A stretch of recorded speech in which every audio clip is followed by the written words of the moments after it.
So we have been talking about for the next few weeks or so that we're going to be going through the Australian outback here in Kids Church. And so the Australian outback is this awesome place with some awesome animals, and it's just awesome things to see. And so it's awesome. Then we're gonna journey through that together. But you have to be very careful because some of these animals can be very dangerous, and you always have to be watching your back. Oh my goodness! I'm sorry, mate. Well, who are you? I'm sorry. Hold on, let me catch my breath. Take your time, man. Woo! Once again, I'm sorry. My name is Outback Jack. Well, I'm nice the to tour meet you. guide here. Well, Who nice are to you? meet you, Outback Jack. My name is Pastor Kirk, and these are my friends. Howdy, mates. How are you? Nice to meet you. Nice to meet you.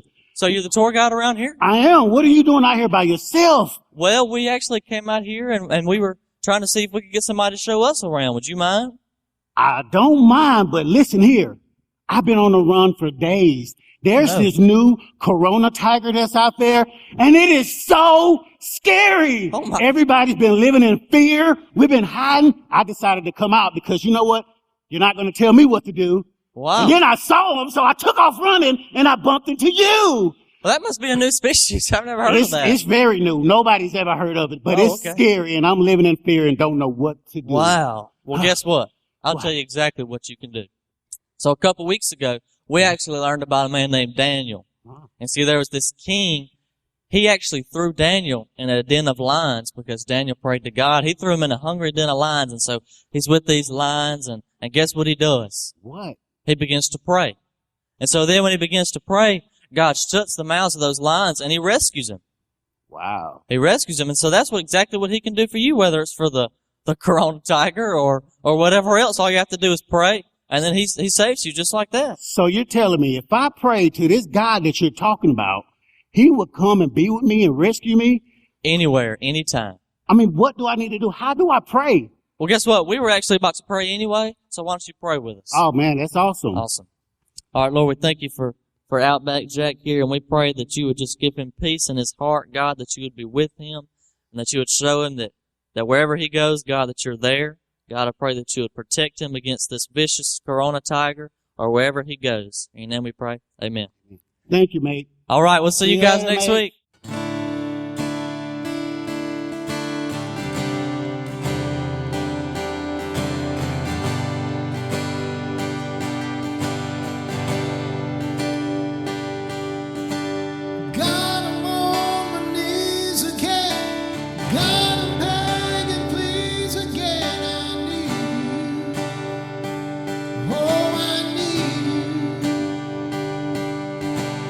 Walking down these desert roads, water for my thirsty soul. I need you. Oh, I need you. Your forgiveness is like sweet, sweet honey on my lips, like the sound of a symphony to my ears. Like holy water on my skin.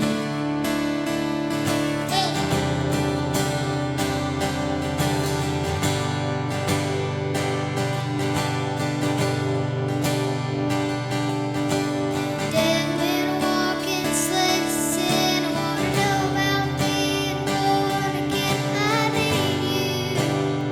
Oh God, I need you. So take me to the riverside, take me under baptize. I need you. Oh God, I need you.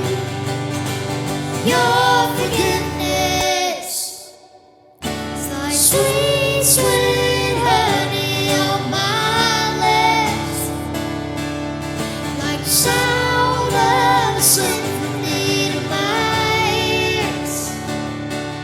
It's like holy water on my skin.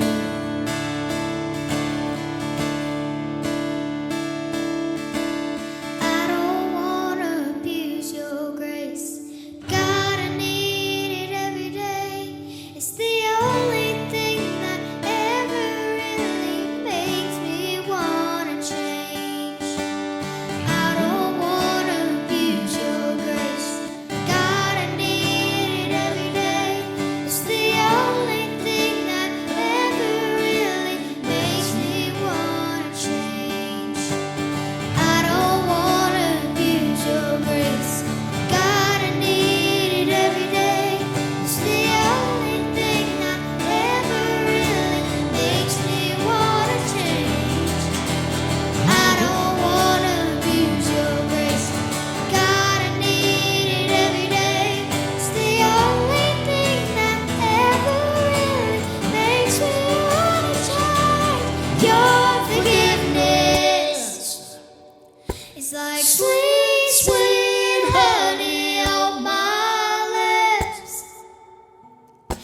sound of symphony to my ears.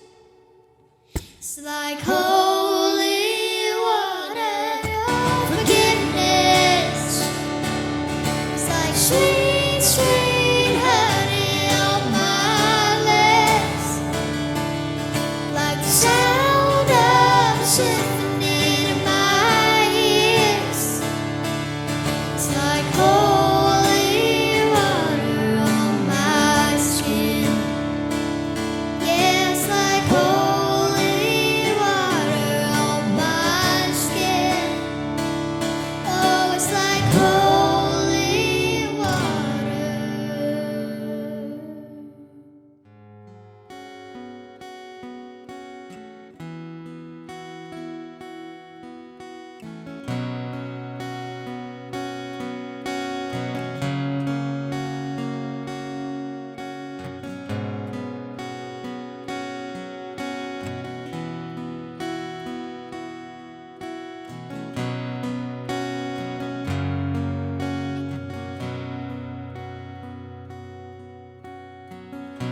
The Lord bless you and keep you. Make His face shine upon you and be gracious to you. The Lord turn His face toward you and give you peace.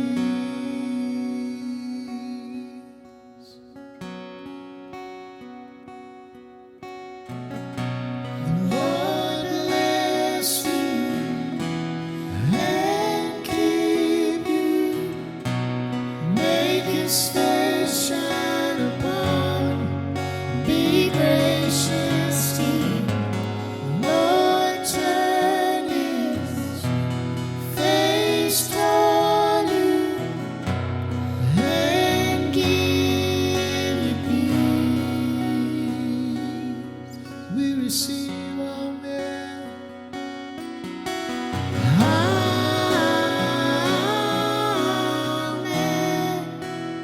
Amen.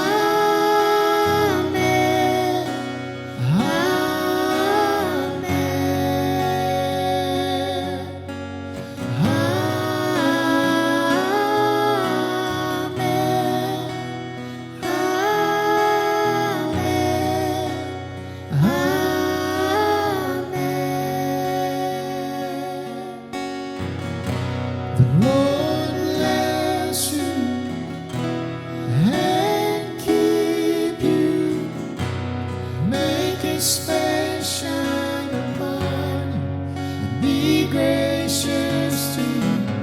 The Lord turn His face toward you and give you peace. We receive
May His favor be upon you in 1,000 generations, and your family, and your children, their children, their children.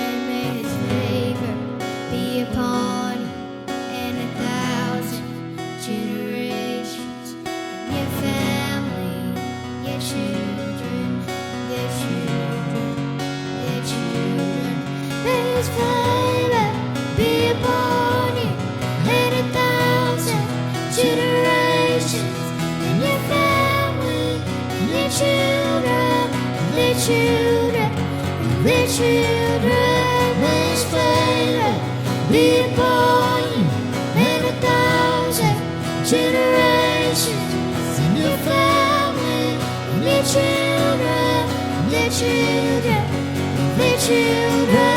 May His presence go before you and behind you and beside you, all around you and within you. He is with you, He is with you in the morning, in the evening, when you come and you going, and you're weeping and rejoicing. He is for you, He is for you, He is for you, He is for you, He is for you, He is for you, He is for you, He is for you, He is for you, He is for you. Amen.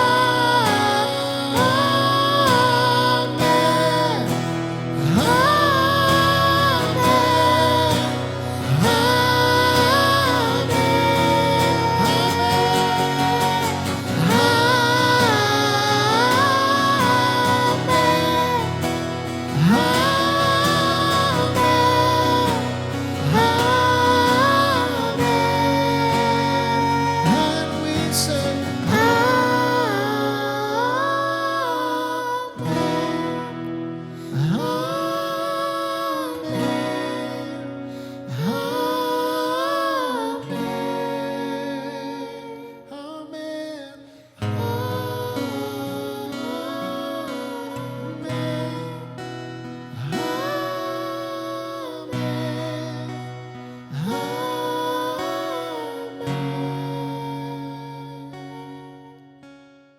Good to see you in the house of the Lord.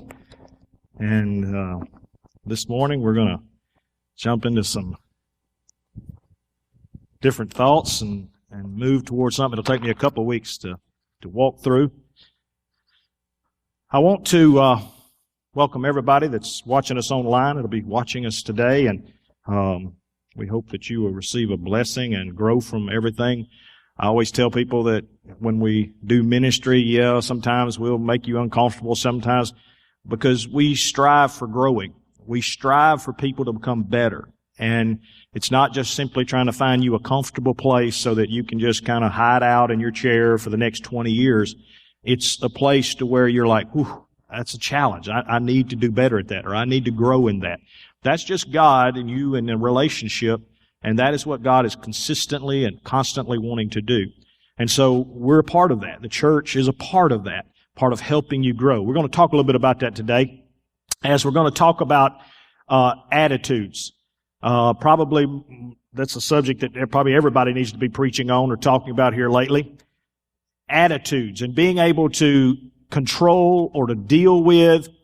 In fact, I've thought about several different titles for this. It's just, it's in you or whatever you want to call it. There's all kind of worldly sayings that kind of comes out, and so I don't want to give too much ammunition to stuff. So I'm just going to say, whatever's in you is going to come out of you. Is that the best way I can say that in a Christian way? So I'm going to give you a title you can play with and let's just say, you might be half full of something. And so in your life, when we talk about this, it's humorous, but at the same time, we use it all the time. Because when we look at somebody, we'll say those kind of phrases about them. Well, you know them. Well, do you? Well, really what you know about somebody is their attitude. There's no way to know. That's why people in two ways can say, you don't know me. It's hard to have a conversation with people today because when you start to notice their attitude, you're like, I don't want no part of that. Then the person who's speaking looks at you and says, well, you don't know me. You don't need to judge me. But you don't understand. I'm not able to judge you from all knowing you. I am able to judge you from your attitude. In fact, studies will prove and show that almost 80% of the interaction that you're going to have is because of your attitude. If somebody has a bad attitude, 80% of the time, people don't really care what you know. They don't really care what you're fixing to say. Your attitude is already done turned me off. And therefore, I'm not listening. And what we find out in this time is people's like, I want you to listen. Well, but if you don't change your attitude, my dad used to say that all the time growing up. And that was one of the phrases I hated to hear the most. My mom and dad were like, son, you need to change your attitude. Son, you need to change your attitude real quick now. And son, I'm telling you, either you change your attitude or I will. And so in growing up, it was an understanding that, look, I want to hear what you have to say, son.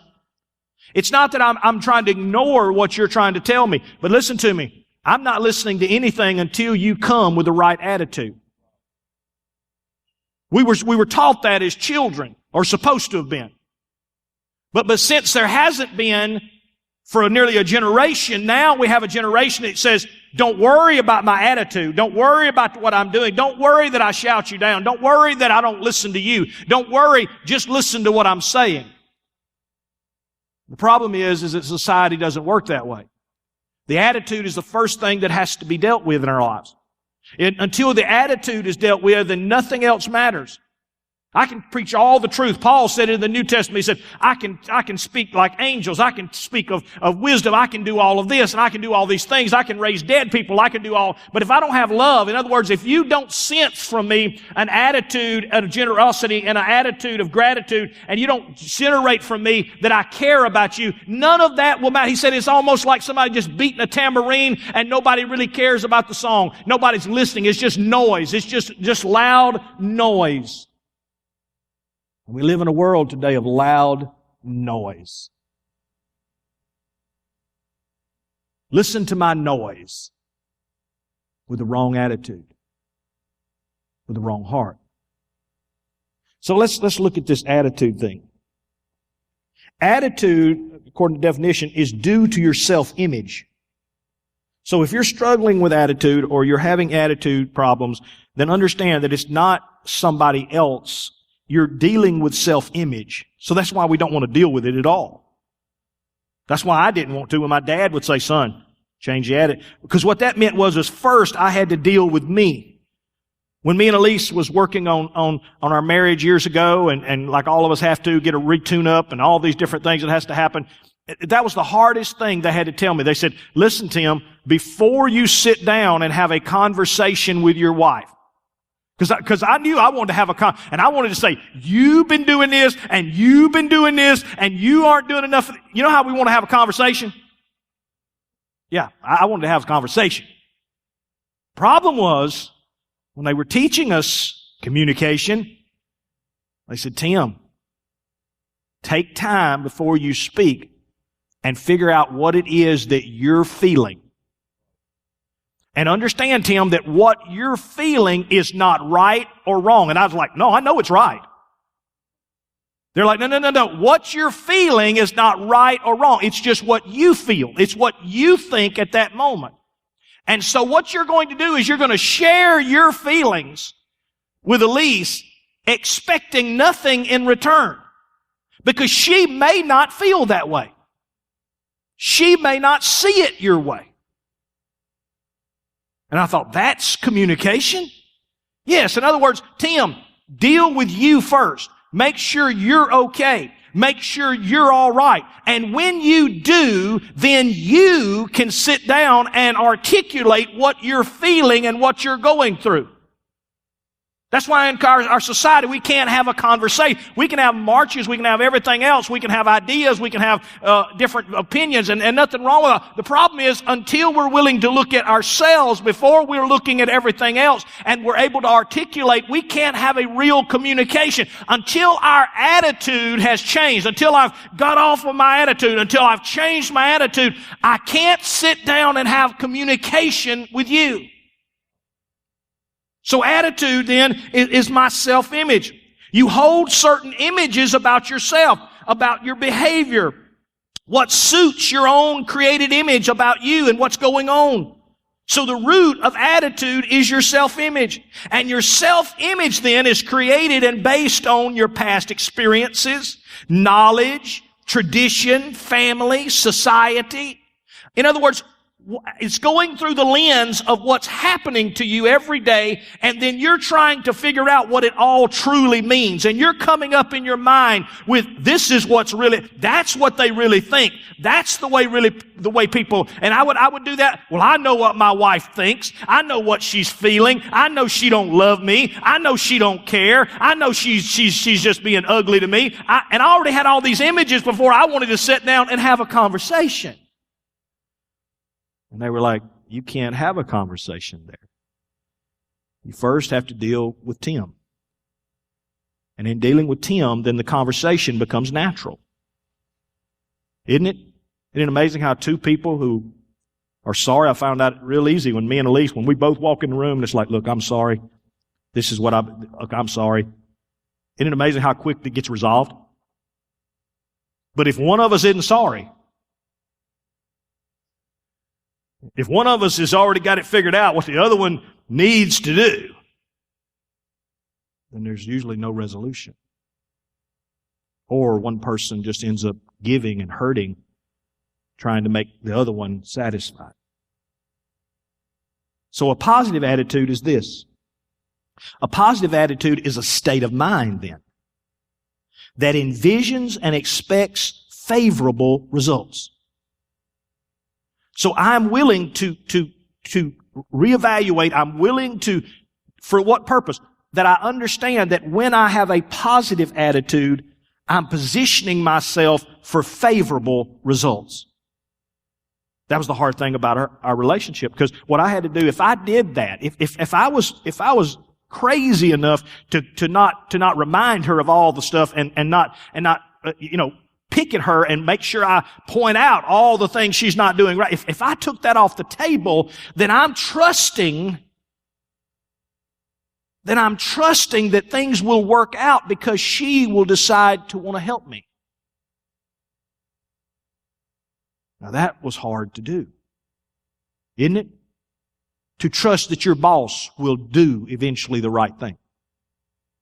To trust that your wife or your husband will eventually treat you.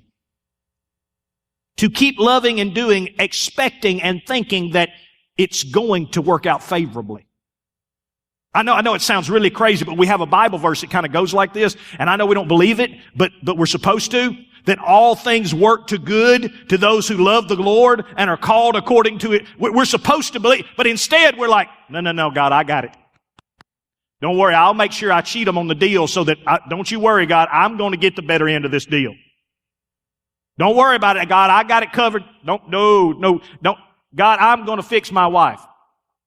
No, don't you worry about it. You ain't got to.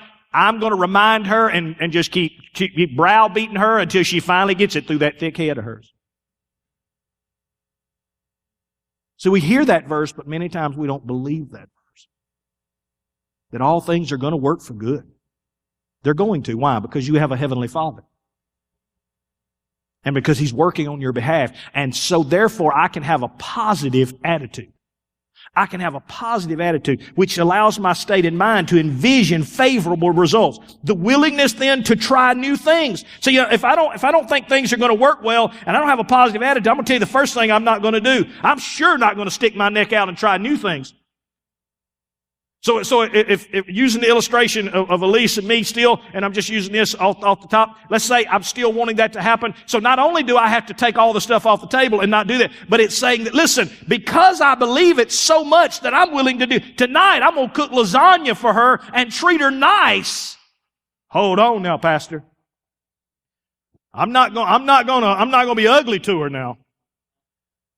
But now I'll start doing right when she starts doing. I'll start giving her hugs when she starts giving me hugs. Now, I'm just talking about what me and Elise grew in, over 20, 30 years of marriage. I'm not talking about y'all. I know y'all got it. Y'all done. This is probably stuff y'all have heard this week already. But me and her, I had to decide I'm going to do you good. Even when sometimes on the inside, I'm like, Lord, you have no idea how hard this is right now.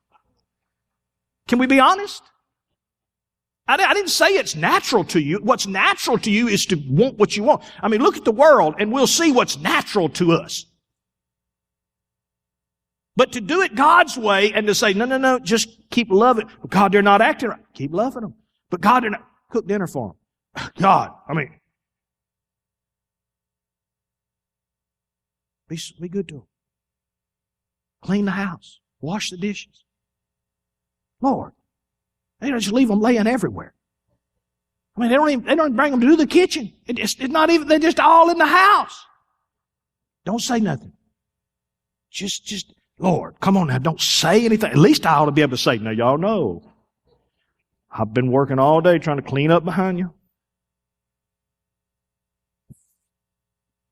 But God says, no. A good attitude says, you know what? I'm going to do new things. It's an attitude that helps to see the good in people. It is a mental attitude that sees the good and the accomplishments in your life. See, when you have the right attitude, you see good in people, you see good in what you do, you see good in what's going to happen, you see your future is bright, rather than the negative and always the failures. Rather than seeing negativity all the time and all the failures, if you turn on the news, that's what you're going to see. You see people that look at the world through the world's lens. So guess what? It's always what happened, who got shot, what happened in the world, what plane crashed, whatever took place. Why? Because through the lens of an unhealthy self-image, through a lens of not a positive attitude, through those lenses, you're always what's going to stick out to you is the negative. When we used to study this, they would show a desert, this huge desert, and there'd be one little puddle over here. And they would say, what do you see? And people would say, I see a desert. And every so often someone would say, hey, I see water over. Do you have the attitude that says, I see water? It would show a sun, and it'd be a bunch of clouds, and they would say, what do you see? I see cloudy day. It's a cloudy day, like it's going to rain.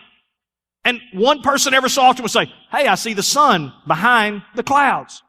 See, what happens is with a positive attitude, you're able to see everything everybody else sees, but you see it through a positive lens of where you're going and what you're going to do and what your life's going to accomplish. And when you're able to do that, then you're able to walk and live the Christian life. What does this have to do with the Christian life? It has everything to do with the Christian life. Let me give it to you in a story. There was 3 ladies who were widows and they lived in a retirement home, and they were always like, man, I wish we could finally meet somebody, elderly gentleman to move in. It just one day, man, this older gentleman, gray, like old silver fox, man, he good looking dude. He comes into the nursing home. He's the new person there. And man, them 3 ladies are like, oh yeah, one of us. So they finally, at some time, they finally got him at a lunch table at the communion hall and all of that, and where the commissary where they all met, and man, they finally all sitting there, and all 3 of them ladies on one side, and he's sitting on the other, and they're just looking at him. And they begin to ask him questions. And they how old are you? He'd say, well, I'm 65 years old. And one of them asked him, they said, well, tell us about your life. Well, the first, he said, well, let me just be honest with you. I've been in prison for the last 20 years. And one of the ladies looked around and she got up from the table, but 2 ladies left. And they'd like, I can live with that. I can live with that. And they finally got to asking some more questions, and they finally asked me, I said, well, what did you go to prison for? Embezzlement? He said, no, I murdered my wife. The other 2 ladies looked at each other, and one of them was like, mm-mm. And she got up and left. There wasn't but one lady, so she got up, moved to the other side of the table, and sat beside him and said, so that means you're single then? See, it's all the attitude in which you go. She done figured out through the conversation, he ain't married, he ain't got no girlfriend, and he's single and ready to go. Forget all the other stuff. And so in our lives, it's all about what you're looking at. Now, I hope you do a little better job than that in your choosing. But in your life, you are constantly having to decide your attitude. Listen, your attitude will make or break you. Your attitude's going to heal you or your attitude's going to hurt you. It's either going to make you friends or it's going to make you enemies. It's either going to make you happy or you're going to be more miserable every day. It's either going to make you a success or it will create a failure in you. Your attitude is going to play the catalyst role for everything that you do in life. Go with me to Proverbs 23 and verse 7. 23 and 7. Here's what it says. For as he thinks in his heart, so is he. See, that's the problem with our society, because our society now says, if you will give me this, then I will finally be happy. Or if you will do this, I will finally be happy.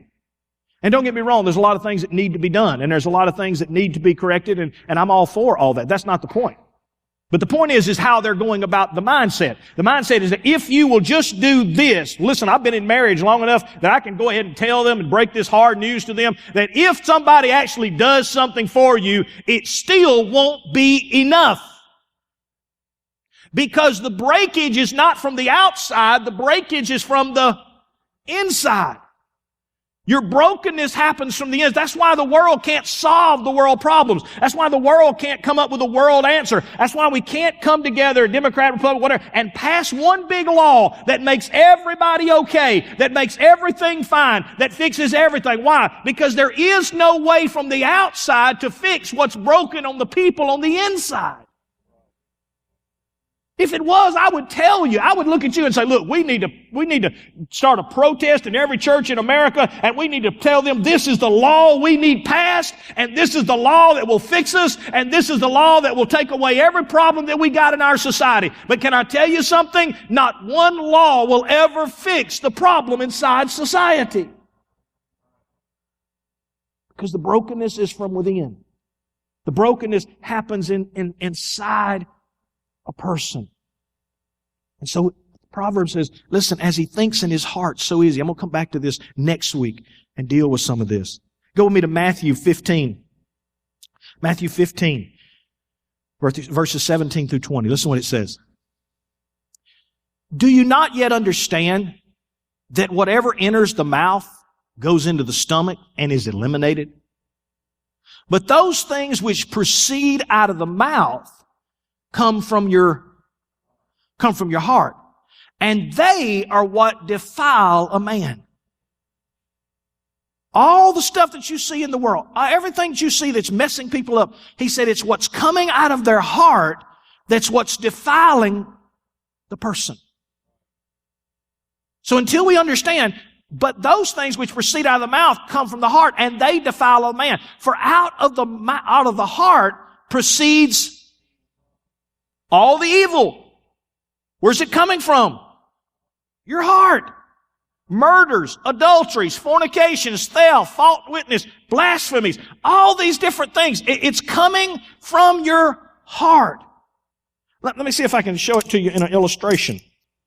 I went and I got some water and put that in there. And so what I wanted to do is I want to show you kind of through an illustration, if you don't mind, what I'm talking about. Is that okay? Oh, man, wow. I hate this darn jar. This darn jar is a mess. See, it does this. And it won't. Well, I don't think I can show it to you. Because it never seals the way it needs to. But in fact, really, that is the illustration. You know, what's the problem? You know why I spilt stuff everywhere? You know what the problem is? Do you know? What's the problem? I didn't have the lid on right. That's the problem. Problem is I didn't have the lid on right? No. There's only one problem. The reason it spilled is because there was water in the jar.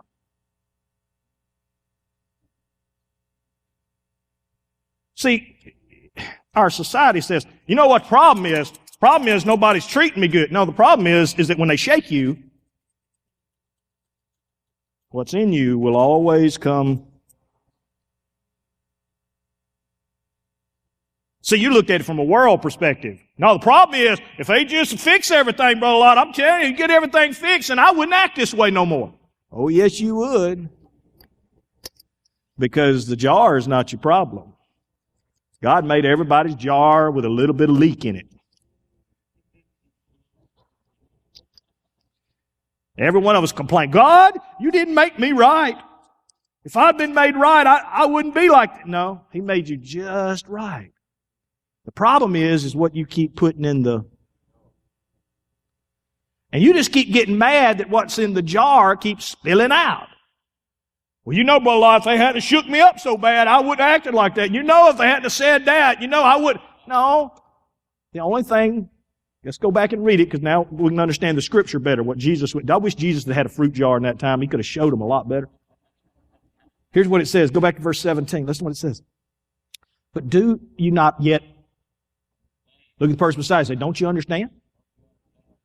Go ahead and tell them. Say, it ain't the fruit jar. Don't you understand? Whatever enters the mouth goes into the stomach, and it's eliminated. That's not your problem. But those things which proceed out of the mouth, coming out of the mouth of the jar, comes from the... And they are what keeps defiling your life. They're the things that keep messing you up. Let me show you three things. Tell you three things real quick. Number one, your attitude reveals who you really are. Your attitude reveals who you really are. If somebody says, Pastor, how do you make it 20-something years as a pastor here? I can tell you flat out, you better have the right attitude. There's going to be good days. There's going to be times people pat you on the back and buy you dinner. And there's going to be days people put stuff on Facebook and say you're the worst thing that's ever been created. You're going to find out that, you know what, you're a hero one day and a zero the next. You're going to go through problems and trials. And all of us in this room, whether you're a parent, you're going to have ups. There are going to be some days your kid hug you, and there's going to be some days your kid slams the door and won't want to talk to you. You're going to have to realize the jar will always be shaken. But here's the thing. Your attitude is only revealing who you really are. That's all it's doing. That's what Jesus said. If you're having problems, then you're going to have to fix what's in the jar. No, number two, the second thing that you find out about attitude is simply this, is that your attitude determines the success or the failure then of your life. Every relationship in your life will be determined by your attitude. Your marriage relationship will be determined by your attitude. Your relationship with your kids will be determined by your attitude. Your relationship at work will be determined by your attitude. See, you don't have to be the smartest. You don't even have to have all the right facts. You ever meet people that, my dad was a minister, and I love my dad, but my dad couldn't get Bible stories right most of the time. My dad would be talking about 5 loaves of bread and 4 fish or something, and we just look at each other like, you know what he's talking about. We know what he's talking about. And nobody cared about that. Nobody cared that he wasn't so perfectly eloquent at quoting every name in the Bible, and I gained that honestly. Nobody cared about it. What they cared about was the attitude. When I hear people talk about my ministry or my preaching or whatever, they don't talk about, Pastor, I'm telling you, you are so theologically deep. I just sit there and no, they'll say, you know what I like about you? And I'm like, tell me, I'm theologically deep. And they're like, no, what I like about you is that when you're preaching, I understand it. What I like about you is you cry and you're passionate about what I like about you is your attitude. You can mess up a lot of things in life. You can mess up on your kids sometimes, but if you've got a good attitude, they'll come back and hug you. You can mess up a lot of things with your friends, but if you've got the right attitude, like that jar of water, your attitude is going to shake out. And if there isn't anything inside that's hurtful or resentful or bitter, and if there isn't anything that you're spilling off on anybody that's making them say, ugh, get away from me. If you don't have that in you, then even though you may spill water on someone, water will quickly dry and it won't leave a stain, and it's not bad. But if you've got bitterness or anger, those things leave stains. So that's why I didn't fill it with Clorox. I didn't fill it with grape juice. Because if I know that it's going to spill, and I had a choice out in the kitchen, I'm like, okay, we got grape juice in the refrigerator, I got cleaning solutions, no, water. That's what I want to put in this for this illustration. Why? Because I want to be able to make sure that even if it spills on me, it's no big deal. We just wipe that off, keep right on going. So, in our lives, number one, we realize that our attitudes, when we have an attitude, when we are processing that it's revealing in our lives who we are in the core. And when we realize that it also is affecting every relationship, and the height or the depth of our relationship will be determined by our attitude. Number three, that your attitude is always your choice. This morning, you get to choose what's in the jar. Every one of you in this room gets to choose what's in your jar. If you want bitterness, you can have bitterness. If you want resentment, you can have, and believe me, if you're bitter, that's what we find in this world, that if somebody wants to be recognized in this world real quick and real easy, it's easy. All you got to do is talk about your hurt and your anger, and you know what? You'll draw a crowd. Didn't you find that lately? Just spew out your anger. I am fed up with this. I am tired of this. I am sick of this. Me too. We're both a bunch of grape juices all here together. We're going to stain everything that we touch. Yeah, you can do that. And here comes Jesus along, and He preaches this crazy theology. You want to be a part of our grape juice group? Nope. I want you to forgive those who hurt you. I want you to do good to your enemies. What? That's the dumbest. That theology won't last 20 minutes. Well, it's lasted 2,000 years. And it's still the most powerful theology there is in the world. Doing good when other people do you bad. You want to change your world? Do good. Do good. Out of your heart, speak good. Out of your life, do good. It's like water. It washes. It cleans. It will not leave a stain. That's the key. Number three is that your attitude then is your choice. God has given us the ability to think. He's given us the ability to reason. To choose whether we will focus on a positive or negative thoughts. This is the positive and the negative in every one of our lives. It's there. You get to choose every single day of your life. When you turn on the news, it makes it hard, doesn't it? Because the more news you watch, the more negative it just starts to feel that. It keeps nurture that. So understand it this way. When you're choosing, the choice is to which one will you focus on every day. That's why I don't watch a lot of news. Why? Because I know what they're focused on.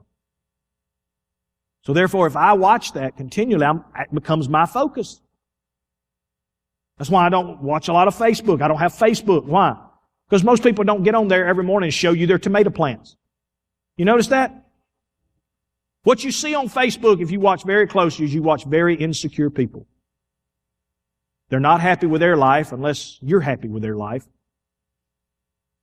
Here, let me show you where I went. I spent $5,000. Don't that make me good? Don't you wish you were where I am? Don't you wish you were eating what I'm eating? I really don't care. I really didn't get up this morning and think about what you were eating. I didn't think about where you were sleeping or what you were doing. I really didn't. If you're happy with it, and knock yourself out. If you're not, me giving you a happy face or a thumbs up ain't going to fix it. It might help you for a few minutes. Might make you feel good about yourself for just a little while. but it'll slowly fade away. Your choice is to whether or not you want to fill your jar with the things that you know are good. And then all of a sudden you nurture those things. You choose as to which one you will focus on or feed. Nurture is up to you. My old saying used to go this way, is that I make decisions. My decisions determine my directions, and my directions determine my destiny. So when somebody says, I don't like my destiny, well, then you've got to go all the way back to the beginning.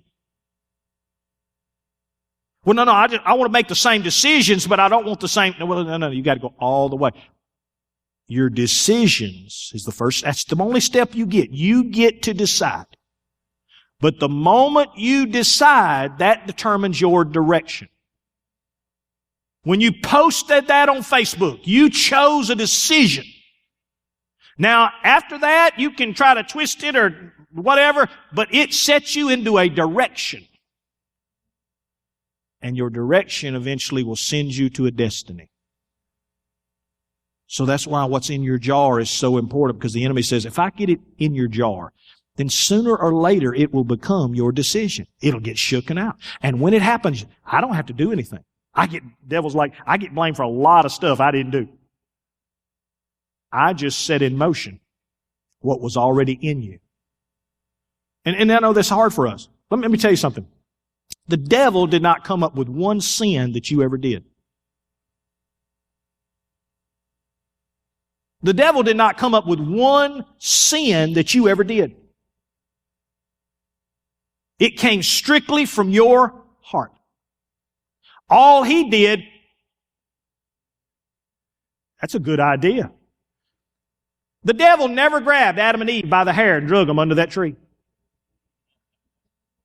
He never said, you're going to sit under this tree until you finally decide to eat it. He didn't do it. He couldn't do it.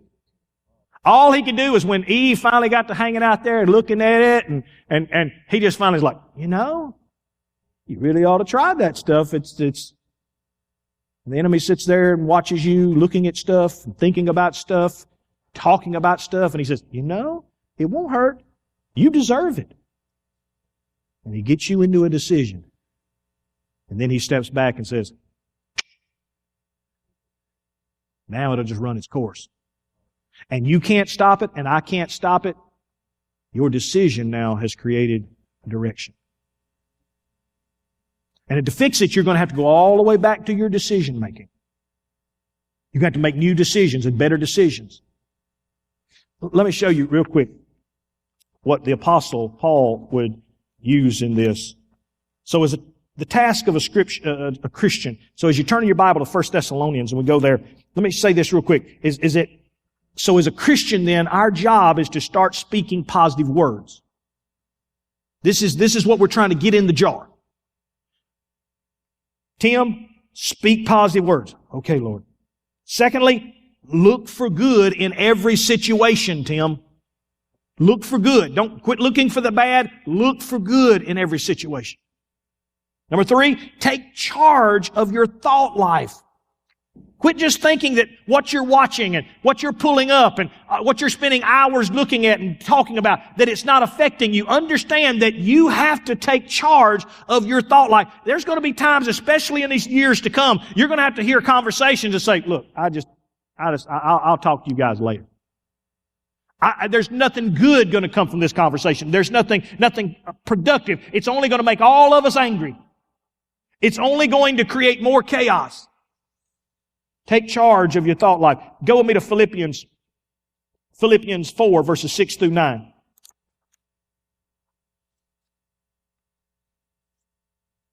Here's what the apostle would say. Be anxious for nothing, but in everything by prayer and supplication with thanksgiving, let your requests be known to God. And the peace of God, which passeth all understanding, will guard your... He said, if there's something that bumps you, what shook you, he said, when it shakes you, what are you to do? Do you know?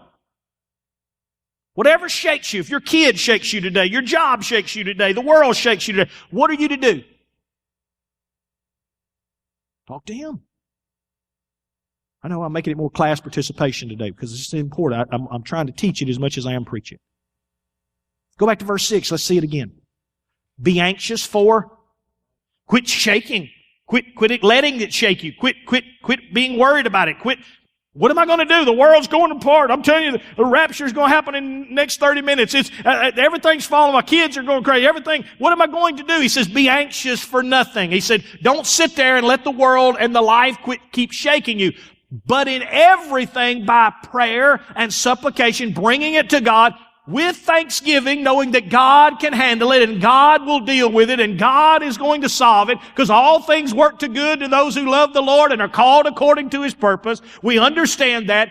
With thanksgiving, let our request be made known to God. It doesn't mean it'll be solved. It doesn't mean it'll be done the way we want. But here's what I know, is that God, I'm bringing this to you. And I don't know the right way. I don't know how you're going to fix that kid. I don't know how you're going to solve this problem. I don't know how you're going to work this out. But here's what I do know. You're going to guard my heart and my mind go back to verse 6. With thanksgiving, let your request be made known to God. And the peace of God, which passeth all understanding, will guard your hearts and minds through Jesus Christ. So what happens is, when I bring it to Him, He says, here's what I do, Tim. I'll solve, you can't even see how I'm going to, think about through the year. We don't even know how God got us to where we are. We're surprised how God used different things and fixed different things and solved. We watched that movie, and if you were part of the movie night last 2 nights, man, it was great to have you, and we had a wonderful time, a drive-in theater.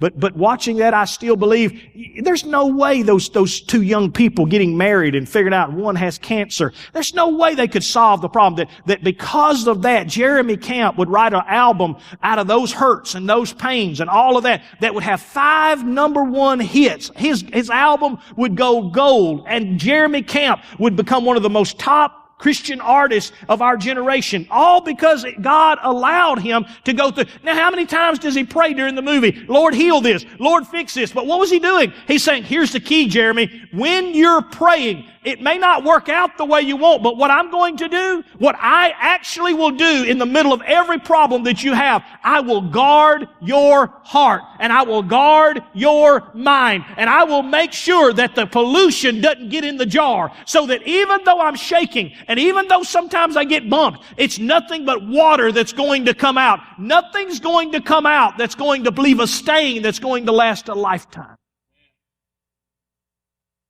Finally, brethren, whatever things are true, whatever things are noble, whatever things are just, whatever things are pure, whatever things are lovely, whatever things are of good report, if there be any virtue and if there be any praiseworthy, leave your channel on that. Lock your radio into that. Set your phone to delete whatever friends don't come up with that.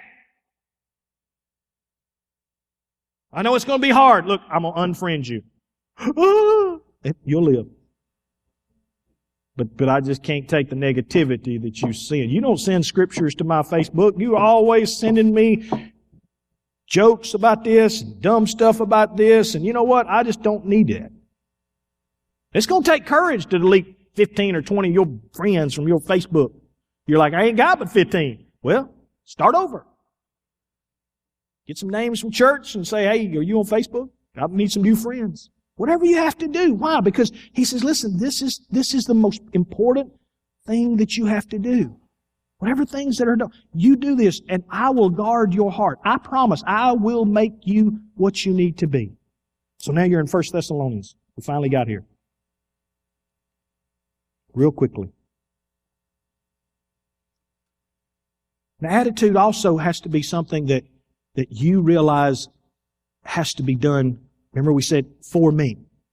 A lot of us are like the wife of the guy. There was a wife that once bought her husband 2 new neckties for his suits and stuff. And she came in and showed them to him. And he was like, oh, these are awesome. And so he goes in the back bedroom. He puts one of them on his suit and he comes out.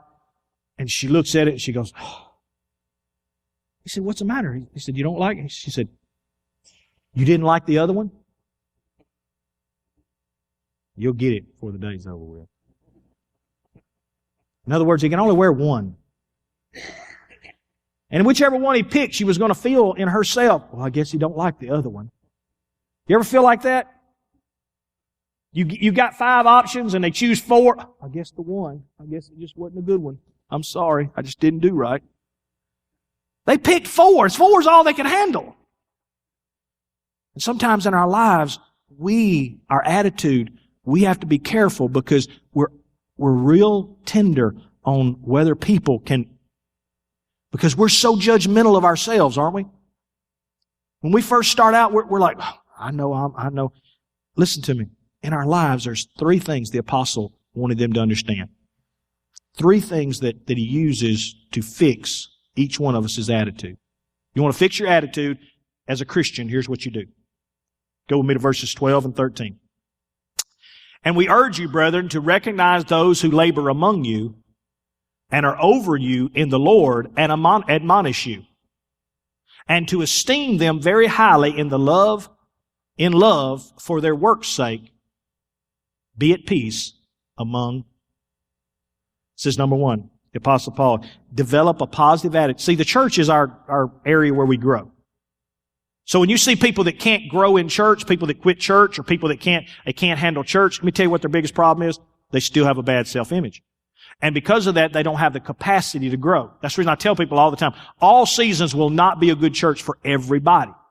Some people don't want to grow. Some people just want a place to come sit, come watch. Don't be mad if your friends come to all seasons and they don't fit. It's not because we're preaching some bad doctrine or our singing is horrible. No, all of that's excellent. Everything should be excellent. We deal with excellence in there. Our building, our air conditioning. Nobody's going to sit here with fans and feel like, no, everything's going to be set in pace. The only thing I can't change for the person that comes. I can love them. I can shake their hand when they leave. I can fist bump with their kids. I can smile. They can walk out laughing. The only thing I cannot change for the person that you bring is for them to decide the way God grows a person. And he says, first off, I grow them through the leadership of the church. There are those that God has put in church. We have an incredible responsibility. We have an incredible light that shined on us, and people watch us, and they watch everything we say and everything. And it's not. I'm not trying to make our job sound horrible. It's a wonderful job. We get to watch people grow, but understand, you're in a microscope all the time. As we used to say, growing up as a kid, we all live in glass houses. The preacher lives in they watch your kids, they watch this, and so you live in a glass house. That's okay. Because why? Because our job is to admonish and help and grow people. And when we see things that aren't right, we're supposed to go and say, hey, you know you ain't doing that right. To go to your house and say, look, you need to take that post off of Facebook. Hey, we're going to set you down for just a second. Why? Because right now, you're just not heading in the right direction. That's incredible. It's real. The easy job is the loving everybody. I mean, that's like, oh, I love you, I love you. The hard job is the stuff you don't see. And you are to esteem them. I'm not telling you to buy me, lunch, but you can. It's always good. Never turn. But it just means recognize who they are in your life. Just recognize that, look, their job is just like me this morning, is to get up every day and to say, guys, I'm going to put something in you. I know it's going to be hard to hear this a little bit, but I'm trying to put something in you that will make your life better. Don't be mad. Don't kill the messenger. Just telling you what God told me to say. And he says, number 1, if you want to learn to grow, and I would even go before this, the Apostle Paul, he's in a generation where in his time he didn't have to mention this, but you could take it a step further. Your mother and father, learn to honor them. Of course, the Bible makes that clear. Do that, and then your next step is when you get in church, then learn to respect those that are your Sunday school teachers, or yes ma'am, no ma'am, yes sir. And then what, Pastor? Well, go to verse 14. So I first developed my attitude among the Christian leaders that God has put over me. Number 2, I develop a positive attitude toward the other believers that are in this room. So this is the melting pot. You want to change your attitude, this is where you learn. Somebody say, well, your church is diverse. Yeah, because this melting pot makes us diverse. You have to check your attitude here. You have to check your past here. You have to check what's in the jar. You can't come in here until you fix what's in the jar. You may be multi-millionaire sitting beside someone that don't even have a job. But you got to look at them and say, we're equal. You may be a different color. You may be different size. You may have grown up as an athlete and real buff and everything, and you may be sitting beside somebody that, you know what, they eat pizza twice a day. And they have no desire. If they had an exercise machine, it'd be a new coat rack. They ain't working out. They're not, and you look over at them and you're like, oh, that's tough. You need to work out. Yeah, I know. But see, you got to learn that in this culture, I got to love you, even though you don't work out like me, and even though you don't eat like me, and I'm trying to help you, trying to get you on kale and everything like that. And I'm thinking, I don't want kale. I love you. I don't want no kale. I say we go get a milkshake down at the Sonic. No, that'll kill you. Yeah, but what a way to go. I'm going to die happy with a smile on my face. You're going to die with a frown and kale hanging out your mouth when somebody finds you one day. Look at that skinny person sitting there on the ground. Boy, it don't look like they were happy. See? But I can love either one. I can respect either one. I can care for every person in here. That's what this thing is. Listen to what 14:15 says.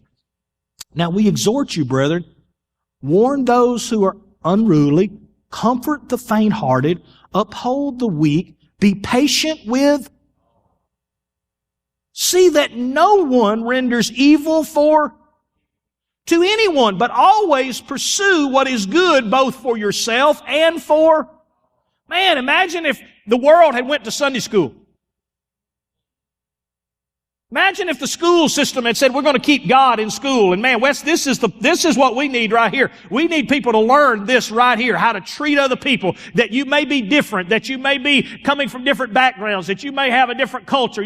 But you know what? We have learned that in the middle of all of that, we've learned how to love each other, to respect each other. We've learned how to care for one another, how to not render evil for evil. Even if somebody says a joke that hurts my feelings, and it's like, oh, it's like, I'm still going to turn around and do you good. Rejoice always, says verse 16. Rejoice always. That's your attitude. Because you're expecting good things. You're expecting God to do great things. So I have church leadership. I got the church body. But what else has he got? Go with verse 16 through 18. Rejoice always. Pray without. In everything give thanks. For this is the will of God in Christ Jesus for. What does God want me to do, Brother Lott? Does He want me to be a businessman? Does He want me to be a lawyer? Does He want me to be a doctor? Does He want me to be a Sunday school teacher? I'm going to tell you what God wants you to do. And any and all those things may happen in your life. But listen, here's what God's will is for your life. That first you get in church and learn to respect those that God has given over you in the Lord. And to make that simple, you follow them as they follow Christ. I'm not telling you pick somebody that's, 3 fries short of a Happy Meal. And always preaches, well, this is what I think. I don't care what you think. I don't care what you feel. All I want to know is what God's... And if you aren't lining your life up with God, I don't want you teaching me. But if you do, then I want to give you the respect, because I know how hard that is to live your life in front of everybody else and to try to be Christ-like in front of everybody. And those are the first people we give honor to and respect to.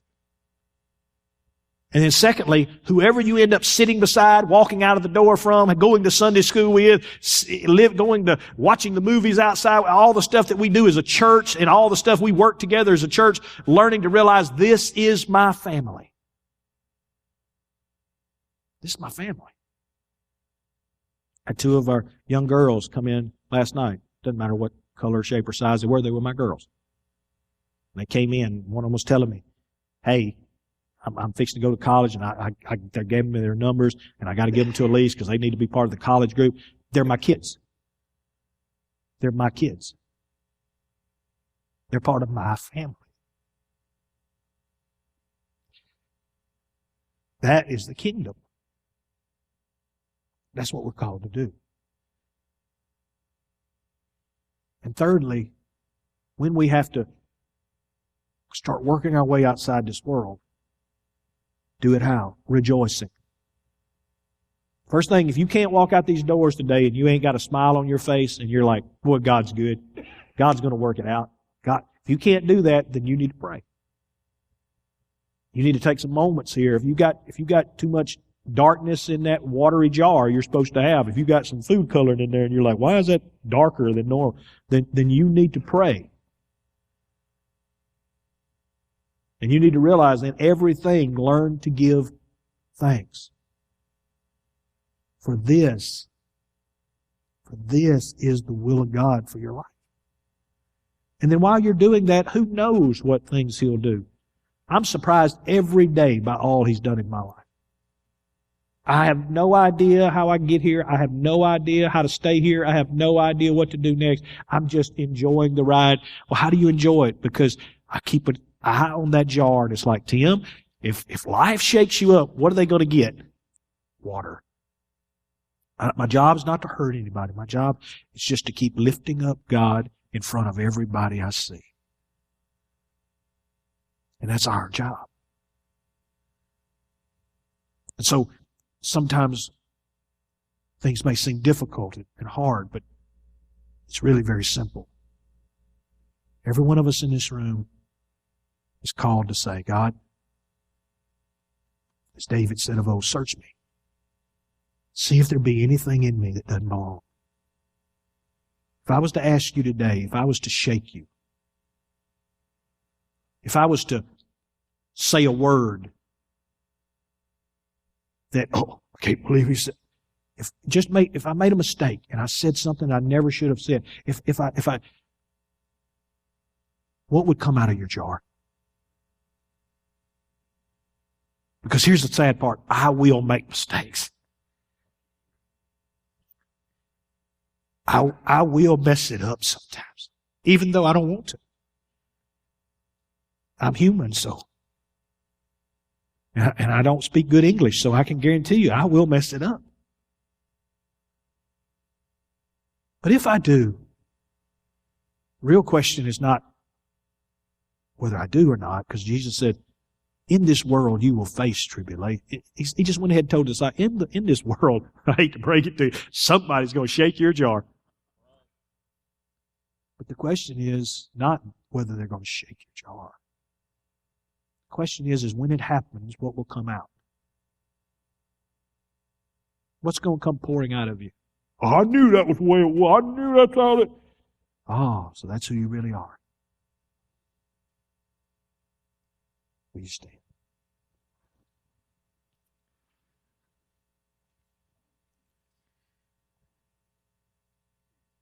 No matter how hard I try, no matter what I do, I cannot put your lid on tight enough where stuff won't come out.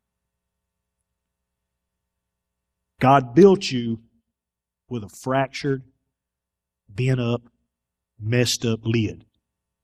It's called your mouth. It changes shape. It won't fit. It won't stay closed. It just opens up and lets stuff out. I can't fix it. The only thing I can tell you that God fixes is He fixes what's in the jar. He fixes what's in the jar. So if somebody hurts you, what spills out doesn't leave a stain. So if somebody offends you or cuts you off in the supermarket and skips in front of you in line,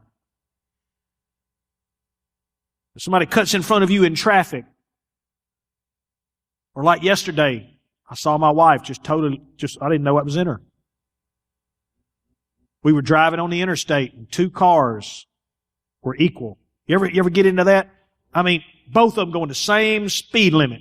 And they're both on the opposite side on a two-way, on the interstate on 2 lanes. And it done got to be like 8 or 9 cars deep. And Alicia's like, who up there ain't getting in the other lane? I'm like, ooh, don't ever let me do that to you. I was thinking, I'm going to get in front of her one day and I'm just going to slow down and just kind of just drive her crazy. I can't screw the lid on tight enough for stuff not to come out. But I can guarantee you the King that I serve, He changes what's in the jar. So that even when you bump me, and I may spew some, it won't hurt you. It won't leave a stain. And we can still be good friends. If you this morning realize there's stuff in my jar, Pastor, that I watch the news and I get angry, or I see stuff, I get angry, or I hear stuff, I get angry, I get cut off in line, I get angry. Somebody on the interstate makes me angry. If that's you, then just let Him heal it. Right where you are, you're in this presence right now. You're at the altar. This place now has become an altar. Right where you are at home, this is an altar. Your house right now has become an altar. Your car. All you do right now is just bow your head and say, Father, what you see in me right now, search me. And what you see right now, Father, remove it. With every head bowed, every eye closed, Father, right now, what you see in me that doesn't belong, remove it. Father, right now, don't let it grow. Don't let it change the color of my heart. Don't let it affect my love. Don't let it affect my kindness. Don't let it affect those things that I think about. God, give me the courage to walk away from what keeps putting it in there. Give me the ability to walk away from the people or individuals or what I'm watching or what I'm listening to, whatever it may be. Let me walk away from what keeps pouring into my jar. Because God, it will eventually spew out. And Lord, I thank you right now that what you've healed, what you've touched in their life is done. To help finalize it, you've given us pastors and teachers. You've given us a church body to gather together. And you've given us life to test us. Thank you. In Jesus' name, amen. God bless you. Give the devil fits. I'll finish this next week.